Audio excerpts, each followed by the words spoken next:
welcome to Rainbow with Saku YouTube channel. අද share කරගන්නේ motivation video එකක්. ඉතින් මගේ MSc එකේ graduation ceremony එකට යන්න තමයි මේ ready වෙන්නේ. ඉතින් මම graduation ceremony එකට ready වෙන්න Brights by Varsha salon එකෙන් makeup එකක් දාන්න ගියා hair style එකත් එක්ක. මේ තමයි මගේ outfit එක. 2025 ජූලි 23 වෙනිදා තමයි MSc එකේ graduation ceremony එක තිබ්බේ University of Peradeniya.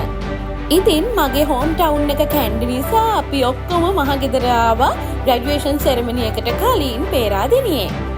අප්පච්චි අම්මයි මගේ හස්බන්ඩුයි නංගි මේ graduation ceremony එකට participate වුණා මාත් එක්ක. ඉතින් මගේ first campus එක University of Moratuwa campus එකෙන් මං graduate වුණා 2016. Moratuwa University එකේ graduation ceremony එක තිබ්බ 2017. මම 2017ම මගේ Master of Science degree එක පටන් ගත්තා. Peradeniya University එකේ Post Graduate Institute of Science එකේ. ඉතින් disaster management තමයි මගේ MSc field එක උනේ. ඉතින් මම තව vlog එකකින් ගේන්නම් මම MSc එක ගද්දී මට ආපු challenges මොනවද experience එක. ඉතින් ඒ දේවල් ඔයාලට motivation tips විදිහට share කරගන්න බලාපොරොත්තු වෙනවා.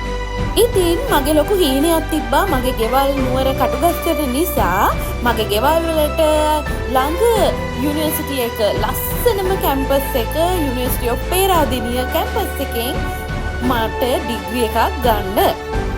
කොහොම හරි එදා හොඳටම කැම්පස් එකට වහිනවා. ඉතින් වැස්ස ගැන හිතන්නේ නැතුව මමයි මගේ අම්මයි අප්පච්චි හස්බන්ඩුයි නංගි ෆොටෝස් ගන්න තැනට ආවා ප්‍රොෆෙෂනල්. ඉතින් අපි 9HQ ස්ටුඩියෝ එකෙන් තමයි ප්‍රොෆෙෂනල් ෆොටෝස් ටික ගත්තේ. graduation ceremony එක දෙකට විතර තමයි පටන් ගන්න රෙඩි කරලා තිබ්බේ. ඉතින් අපි ඊට කලින් ඇවිල්ලා අපේ ෆොටෝග්‍රාෆ්ස් ටික ගත්තා ප්‍රොෆෙෂනල්. එක කැම්පස් වල graduation ceremony ගොඩාක් වෙනස්. ඉතින් මගේ first degree එක මොරටුවෙන් ගද්දි මම BMICH එකේ තමයි මගේ graduation ceremony එක තිබ්බේ. ඉතින් MSc එකේ Peradeniya campus එකේ gymnasium එකේ තමයි graduation ceremony එක තියෙන්නේ. Peradeniya University එකේ canteen එකෙන්ම අපි දවල්ට කෑවා. ඊට පස්සේ announcement එකක් දුන්නා graduation ceremony එක බලන්න එන කට්ටියට වෙන පැත්තකට queue එකක් හැදෙන්න කියලා. graduate වෙන හැමෝටම Senate building එකට යන්න කිව්වා. Senate building එකේ ඉඳලා ලස්සනට පෙරහැරකින් අපි මේ යන ගමන් මේක නම් ලස්සන අත්දැකීමක්. ඔන්න මාත් යයි දැන් පොලිමේ බලන්නකෝ. ඒ වගේමයි මගෙත් එක්ක එකතු වෙලා ඉන්න හැමෝටම good news එකක් කියන්න තියෙනවා. ඉතින් මම මේ graduation ceremony එකට යද්දී මම 5 මාසක ගැබිනියක් 5 month pregnant mom කෙනෙක්. ඔන්න මම පෙරහැරේ යනවා. ඉතින් මයි හස්බන්ඩුයි ගොඩාක් ආඩම්බර වුණා. මගේ කුස තුල දරුවෙක් තියාගෙන මම graduation ceremony එකට සහභාගී වුණා පේරාදෙනියේ. ඉතින් මගේ dream එකක් achieve කරගත්තා. මම හිතනවා අපේ දරුවටත් ඒක ලොකු ආශිර්වාදයක් වුණා කියලා. ඒ වගේමයි ලොකු ආඩම්බරයක් දැනෙනවා මේ විදිහට පෙරහැරේ යද්දී. ලංකාවේ ලස්සනම කැම්පස් එක Peradeniya University එකේ මේ විදිහට ගස්වැල් කොළ පාට පරිසරයත් එක්ක යද්දී මාරම හිතට ලොකු සහනයක් දැනෙනවා. ඔයාලට පේනවා ඇති කොච්චර ලස්සනද කියලා. ඔන්න ඉතින් අපි ජිම් එක ඇතුළට ආවා Peradeniya University එකේ. 2024 general convocation එක තමයි මේ පැවැත්ුනේ.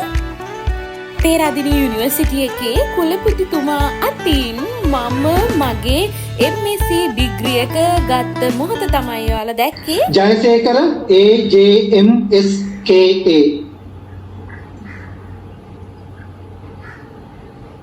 ජයවර්ධන AGA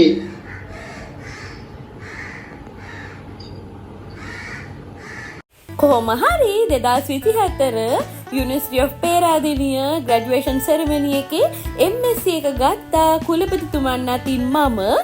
ඒ වගේමයි මාත් එක්කම graduate වුණා අපේ disaster management MSc batch එකේ civil engineering කරපු අයියලා දෙන්නෙකුයි නර්ස් අක්කි කෙනෙකුයි. ඉතින් ඔය විදිහට හවස් වෙද්දී ග්‍රැජුවේෂන් සෙරමනි එක ඉවර වුණා. ඊට පස්සේ ලස්සන වීඩියෝස් ටිකක් ෆොටෝස් ටිකක් ගත්තා. ඉගෙනීම කියන්නේ අත්තටු දෙකක් ජීවිතයට හම්බුණා වගේ.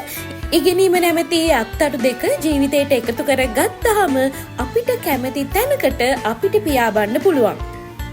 ඉතින් රජයේ කැම්පස් එකට යන්න හම්බෙන්නේ සුළු ප්‍රමාණයකට ලංකාවේ. කැම්පස් එකට යනවා කියන්නේත් ලොකු අභියෝගයක්. හැබැයි අපිට උත්සාහ කරොත් ජීවිතේ අභියෝග ජය ගන්න පුළුවන්. මම කැම්පස් යන්න බලාගෙන ඉන්න නංගිලා මල්ලිලාට කියන්නේ ඉගෙනීම නම් ජීවිතේ අතාරින්න එපා. තමන් කැමති දේ, තමන් ආස කරන දේ අනිවාර්යෙන්ම ඉගෙන ගන්න. ඔයාලගේ අනාගතයට ගොඩාක් වටිනවා ඉගෙනීම. ජීවිතය කියන්නේ පඩි පෙළක් වගේ. අපි ස්ටෙප් බයි ස්ටෙප් තමයි අපේ ගමන සාර්ථකව යන්න ඕනේ. ඉතින් ඔයාලට මේ ඩිග්‍රී එක ගැන දැනගන්න ඕන නම් කමෙන්ට් එකක් දාගෙන යන්න අනිවාර්යයෙන්ම. ඉතින් එදා ග්‍රැජුවේෂන් සෙරමනි එක දවසේ ගත්ත ලස්සන ෆොටෝස් ටිකක් තමයි ඔයාලත් එක්ක මේ ෂෙයා කරගන්නේ. මේ MSc ඩිග්‍රී එක ගන්න මට සපෝට් කරපු හැම කෙනාටම මේක අවස්ථාවක් කරගන්නවා තෑන්ක්ස් කරන්න. විශේෂයෙන්ම මගේ අප්පච්චි, අම්මා, මගේ හස්බන්ඩ්, මගේ සහෝදරියෝ තුන්දෙනා, පවුලේ අනිත් කට්ටිය, මගේ සුපර්වයිසර්, පේරාදෙණිය යුනිවර්සිටි ස්ටාෆ් එක මට ලොකු සපෝට් එකක් දුන්නා. ඒ වගේමයි මගේ යාළුවෝ. Thank you very much for watching. Bye bye.